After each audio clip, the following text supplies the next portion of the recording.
Mark my words. AI is far more dangerous than nukes. Far. So why do we have no regulatory oversight? But this is a case where you have a very serious danger to the public. And so therefore there needs to be a public body that has insight and then oversight on to confirm that everyone is developing AI safely. This is extremely important.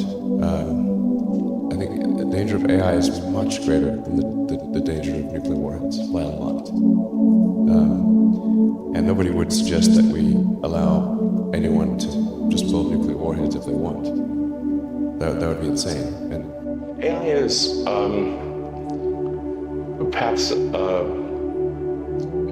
more dangerous than, say, mismanaged aircraft design for production maintenance or bad car production, in the sense that it has the potential, how small one may regard that probability, but it is non-trivial. It has the potential of civilizational destruction. Well, I think that there's a real danger for digital superintelligence having negative consequences. And so if we are not careful with creating artificial general intelligence, we could have potentially a catastrophic outcome.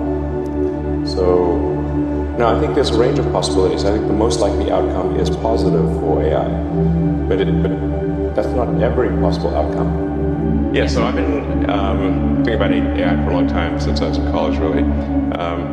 It was one of the things that, the sort of 4 or 5 things I thought would really affect the future dramatically. It is fundamentally profound in that the smartest creatures, as far as we know, on this earth are humans, is our defining characteristic. Yes. We're obviously weaker than, say, chimpanzees, less agile, but we are smarter. So now what happens when something vastly smarter than the smartest person comes along in silicon form? It's very difficult to predict what will happen in that circumstance. It's called the singularity. It's a singularity like a black hole, because you don't know what happens after that. It's hard to predict.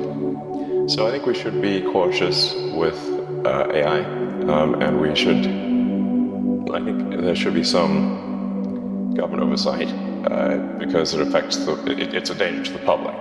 And so when you have things that are a danger to the public,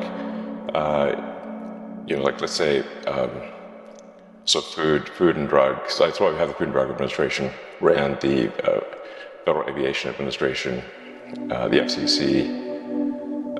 We have these agencies to oversee things that affect the public, where there could be public harm, and you don't want companies cutting corners on safety, and then having people suffer as a result. So that's why I've actually for a long time been a strong advocate of AI regulation. So that I think regulation is, it's not fun to be regulated. It's somewhat arduous to be regulated.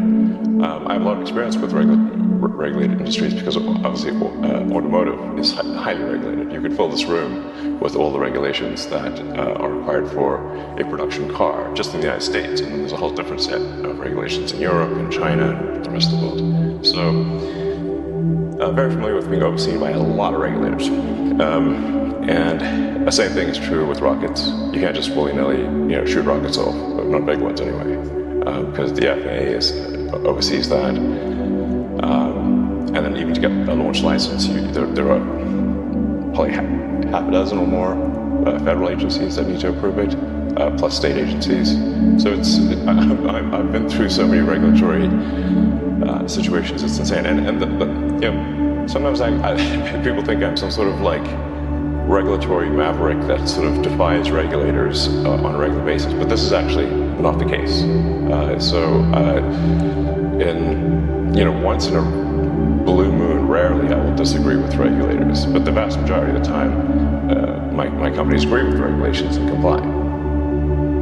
Anyway, so I think we should take this seriously, and we should have a regulatory agency. I think it needs to start with a group that that initially seeks insight into AI, then solicits opinion from industry, and then has proposed rulemaking, and then those rules, will probably, hopefully, grudgingly be accepted by the major players in AI, and I think we'll have a better chance of advanced AI being beneficial to humanity in that circumstance. I try to convince people to slow down AI, to regulate AI. This was futile. I tried for years. I think people don't, normally the way that regulations work is very slow indeed. So, usually there'll be some new technology. It will cause damage or death. There will be an outcry. There will be investigation. Years will pass. There will be some sort of insight committee. There will be rulemaking. Then there will be oversight, eventually regulations. This all takes many years. This is the normal course of things. If you look at, say, automotive regulations, how long did it take for seatbelts to be implemented, to be required? The auto industry fought seatbelts, I think, for more than a decade. Successfully fought any regulations on seatbelts, even though the numbers were extremely obvious. If you had a seatbelt on, you would be far less likely to die or be seriously injured. It was unequivocal. And the industry fought this for years, successfully. Eventually, after many, many people died, regulators insisted on seatbelts. This time frame is not relevant to AI. You can't take 10 years from the point at which it's dangerous. It's too late. This is this decade. So, in fact, arguably we are on the event horizon of the black hole that is artificial superintelligence.